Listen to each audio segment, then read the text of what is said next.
राजसमंद जिला प्रशासन और मतदाता जागरूकता अभियान के तहत चलाए गए स्वीप कार्यक्रम के प्रयास रंग लाए। लोकसभा सीट के गठन के बाद पहली बार 988 मतदान केंद्रों पर रिकॉर्ड तोड़ 64% से अधिक हुआ मतदान।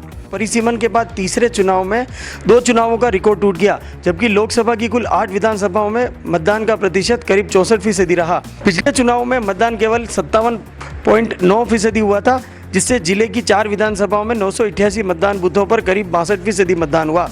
इस दौरान विधानसभा अध्यक्ष डॉक्टर सीपी जोशी, कांग्रेस प्रत्याशी देवकी नंदन गुर्जर, विधायक किरण माहेश्वरी, सुदर्शन सिंह रावत, सुरेंद्र सिंह राठौड़ ने भी अपने परिवार सहित पहुंचकर अपने संवैधानिक अधिकारों का प्रयोग किया। जिले भर में छुटपुट घटनाओं को छोड़कर मतदान शांतिपूर्वक हुआ। जालोर सिरोही लोकसभा क्षेत्र से भाजपा कांग्रेस सहित 15 प्रत्याशियों का भविष्य आज हुआ मतपेटियों में बंद। कई छुटपुट घटनाओं सहित शांतिपूर्वक रहा मतदान। सुबह 7 बजे से शुरू हुए मतदान को लेकर लोगों में खासा उत्साह नजर आया। वहीं भाजपा के देवजी पटेल व कांग्रेस के रतन देवासी सहित 15 प्रत्याशियों का भविष्य मतपेटियों में बंद हो गया। सुबह से ही मतदान केंद्रों पर लोगों की भीड़ नजर आई। लगातार मतदान प्रतिशत बढ़ता रहा। दोपहर में तेज गर्मी होने से बूथ केंद्रों पर सन्नाटा रहा। वहीं शाम 4 बजे बाद जालोर सिरोही लोकसभा संसदीय मतदान केंद्रों पर फिर से चहल पहल बढ़ गई। शाम होते होते लोकसभा क्षेत्र में 65.68% मतदान रहा। लोकसभा क्षेत्र में कई बूथों पर देर रात्रि तक मतदान जारी है। लोकसभा क्षेत्र के रानीवाड़ा विधानसभा में सर्वाधिक 74%, जबकि सिरोही विधानसभा में सबसे कम 48% मतदान रहा। वहीं रानीवाड़ा क्षेत्र के हीरपुरा गांव में कांग्रेस प्रत्याशी रतन देवासी की गाड़ी पर हमला हुआ। वहीं लोकसभा क्षेत्र में आधा दर्जन जगहों पर छुटपुट घटनाओं के अलावा मतदान शांतिपूर्वक रहा। भीलवाड़ा लोकसभा क्षेत्र में 65% मतदाताओं ने किया अपने मताधिकार का प्रयोग। साल 2014 के लोकसभा चुनाव की तुलना में 3% वोट का प्रतिशत बढ़ा। इस बार सर्वाधिक मांडलगढ़ में 68%, तो सबसे कम साड़ा में 61% लोगों ने डाले वोट। भीलवाड़ा लोकसभा क्षेत्र में इस बार 65.41% लोगों ने वोट डालकर लोकतंत्र के महापर्व में अपनी आहुति दी, जो 2014 के लोकसभा चुनाव में 62.93% मतदान से 2.83% अधिक है। निर्वाचन विभाग के स्वीप कार्यक्रम के बावजूद भीलवाड़ा विधानसभा क्षेत्र में 2014 के लोकसभा चुनाव की तुलना में 2.5% मतदान में गिरावट दर्ज की गई। आज सुबह से ही जिले के विभिन्न मतदान केंद्रों में मतदान के प्रति लोगों का उत्साह देखने को मिला, जहां लंबी लंबी कतारें लगी हुई थी। जाजपुर विधानसभा क्षेत्र के एक मतदान केंद्र पर 4 बार के विधायक रतनलाल तांबी लंबी बीमारी के बावजूद जयपुर से आकर व्हील चेयर पर वोट डालने पहुंचे। वहीं आदर्श मतदान केंद्रों पर सेल्फी पॉइंट बनाने से लोगों ने मतदान के बाद अपनी अपनी सेल्फी लेकर सोशल मीडिया पर भी शेयर की। छिटपुट घटनाओं को छोड़ शांतिपूर्ण संपन्न हुआ अजमेर लोकसभा सीट पर मतदान। 67% मतदाताओं ने किया अपने मताधिकार का इस्तेमाल।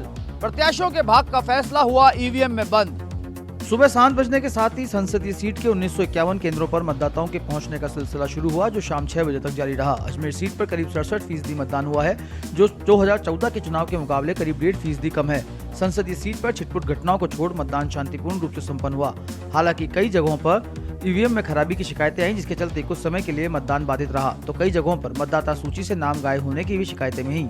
नसीराबाद उपखंड में 2 बड़ी घटनाएं सामने आई, जिसमें एक बूथ पर मतदाता ने ईवीएम मशीन पर फेविक्विक लगा दी, जिससे मशीन खराब हो गई, तो वहीं एक अन्य बूथ पर पोलिंग एजेंट और पुलिसकर्मी के बीच झड़प के चलते करीब 2 घंटे तक मतदान बाधित रहा।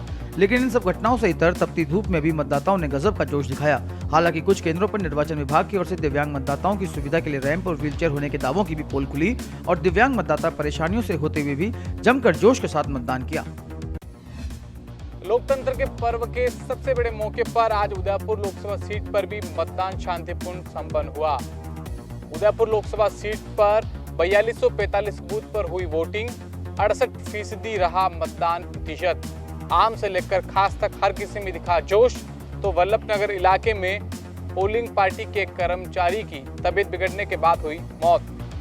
प्रदेश की 13 सीटों पर हुए मतदान के तहत आज उदयपुर लोकसभा सीट के 2245 बूथ पर शांतिपूर्ण मतदान संपन्न हुआ। आम से लेकर खास तक हर किसी ने अपने मताधिकार का उपयोग कर लोकतंत्र को मजबूत बनाने का आह्वान किया। विधानसभा में नेता प्रतिपक्ष गुलाब चंद कटारिया, पूर्व केंद्रीय मंत्री और कांग्रेस की दिग्गज नेता गिरिजा व्यास, उदयपुर लोकसभा सीट से बीजेपी प्रत्याशी अर्जुन लाल मीणा, कांग्रेस प्रत्याशी रघुवीर मीणा, बीटीपी प्रत्याशी बीएल छानवाल सहित सभी प्रत्याशियों ने वोट डाला।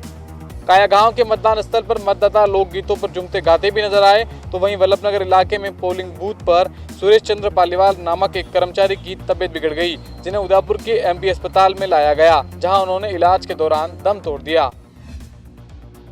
कांग्रेस के राष्ट्रीय अध्यक्ष राहुल गांधी ने आज धौलपुर के सेपो में चुनावी सभा को संबोधित किया। राहुल गांधी ने कहा कि कांग्रेस अगर सत्ता में आती है तो वह नया कानून लेकर आएगी, जिसके तहत किसी भी किसान को कर्जा नहीं लौटाने पर जेल में नहीं डाला जाएगा।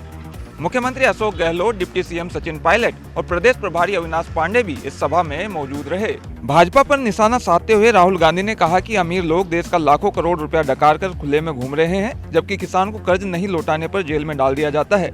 उन्होंने कहा कि मोदी सरकार ने 5,55,000 करोड़ रुपए अमीरों को दे दिए, जबकि हर खाते में 15 लाख रुपए डालने का प्रधानमंत्री मोदी का दावा जुमलेबाजी साबित हुआ।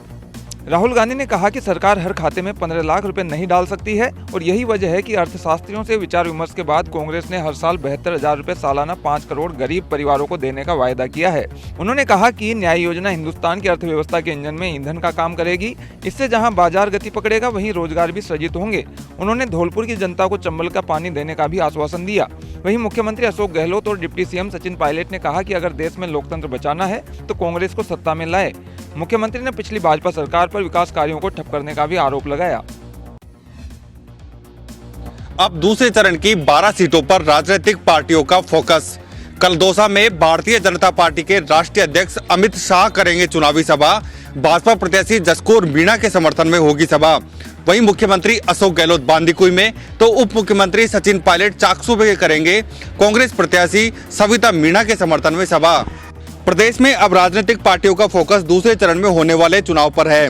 दौसा संसदीय सीट पर भी दूसरे चरण में मतदान होगा। ऐसे में यहां मंगलवार को दोनों ही राजनीतिक पार्टियों की बड़ी सभाओं का आयोजन किया जाएगा। भारतीय जनता पार्टी के राष्ट्रीय अध्यक्ष अमित शाह दौसा के राजेश पायलट स्टेडियम में चुनावी सभा को संबोधित करेंगे। भाजपा प्रत्याशी जसकौर मीणा के समर्थन में होने वाली यह सभा सुबह करीब 11 बजे होगी। इस सभा को लेकर भारतीय जनता पार्टी तैयारियों में जुटी हुई है। इधर कांग्रेस पार्टी की ओर से भी कल दौसा के बांदीकुई में मुख्यमंत्री अशोक गहलोत एक चुनावी सभा को संबोधित करेंगे। वहीं उप मुख्यमंत्री सचिन पायलट चाकसू में एक चुनावी सभा को संबोधित करेंगे। प्रदेश में लोकसभा चुनावों के दूसरे चरण में राजधानी जयपुर में 6 मई को मतदान होगा। इस मतदान की तैयारियों के मद्देनजर आज जयपुर व्यापार महासंघ की विशेष बैठक हुई।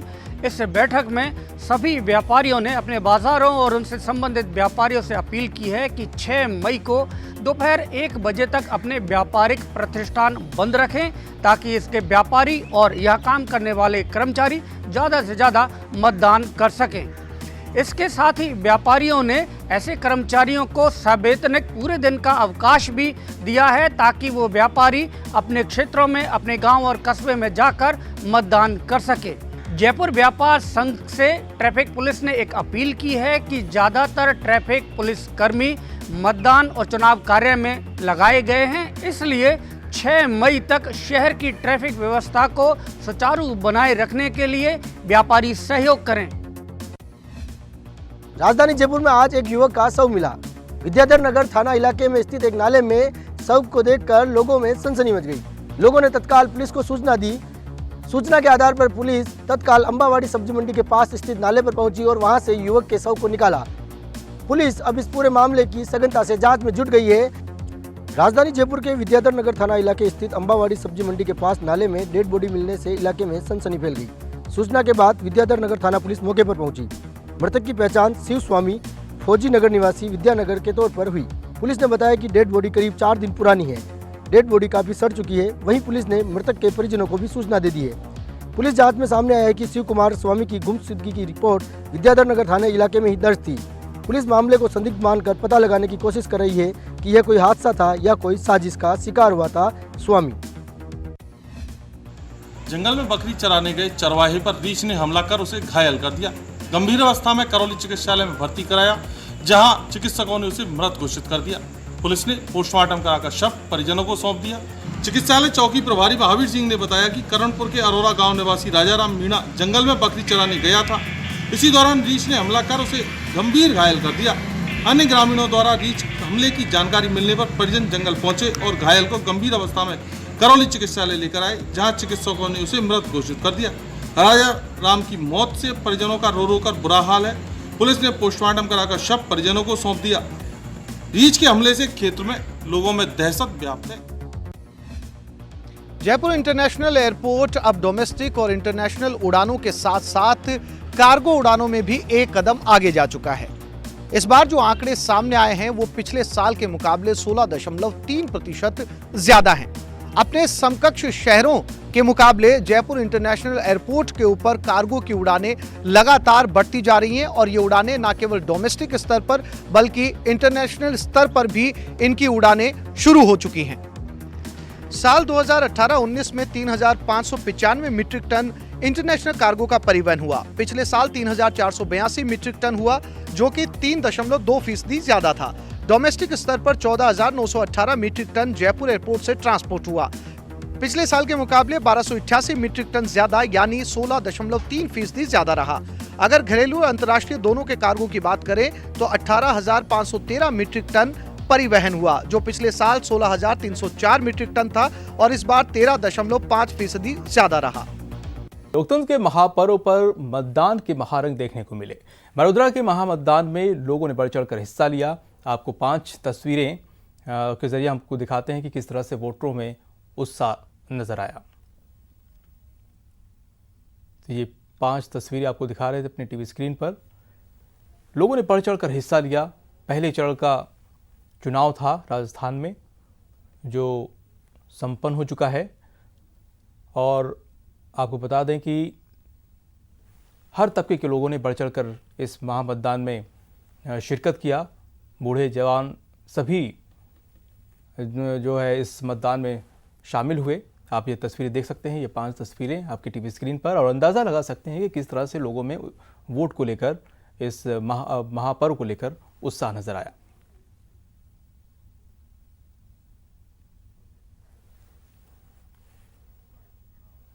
और जयपुर में वर्तमान ग्रुप की तरफ से कल रक्तदान शिविर का आयोजन किया जाएगा और इस शिविर में लोगों ने बढ़ चढ़कर हिस्सा लिया, जिसमें 100 यूनिट से ज़्यादा रक्तदान एकत्रित किया गया।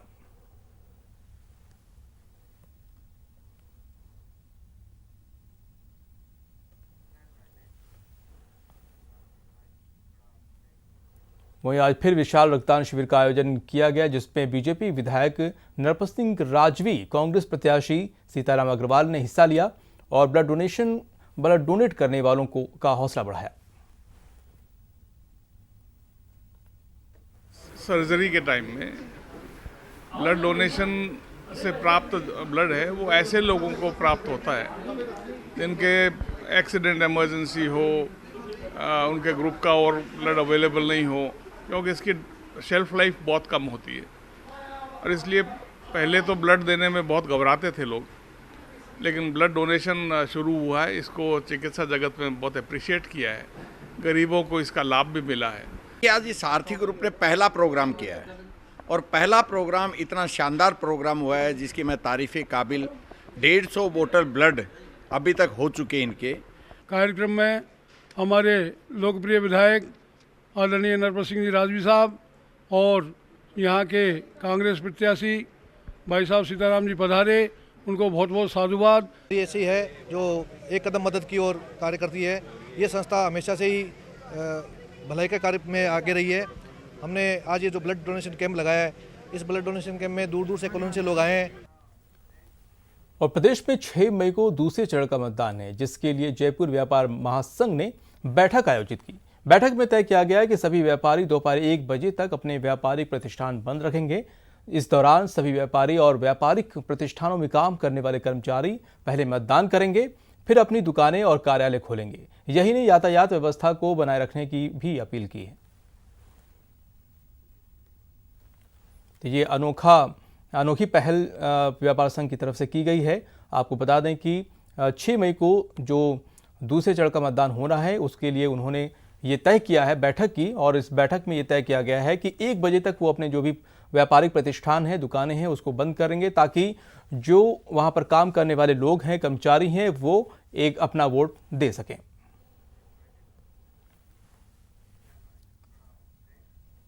और सस्ते के चक्कर में कई बार आदमी वैसा सौदा कर बैठता है जो उसे सलाखों के पीछे पहुंचा देती है। बात इसलिए क्योंकि जयपुर पुलिस ने ऐसे ही एक गिरोह का पर्दाफाश किया है। ये गिरोह चोरी का माल औने पौने दाम पर लोगों को बेचता था। पुलिस ने एक बाल अपचारी सहित 4 शातिरों को दबोचा है। कालू पर पड़ी कानून की नजर, गुर्गों के साथ हुआ गिरफ्तार, अब चैन से सोएगा जयपुर। कानून के हत्थे चढ़े ये वो शातिर हैं जिनकी गिरफ्तारी पुलिस के लिए साख का सवाल बन चुकी थी। इन शातिरों के खिलाफ 22 मुकदमे दर्ज हैं। अब गिरोह की करतूत सुन लीजिए। सरकारी माल पर थी चोरों की नजर, सरकारी दफ्तरों को बनाते थे निशाना। गिरोह के 4 गुर्गे गिरफ्तार, दर्जनों वारदात का हुआ खुलासा।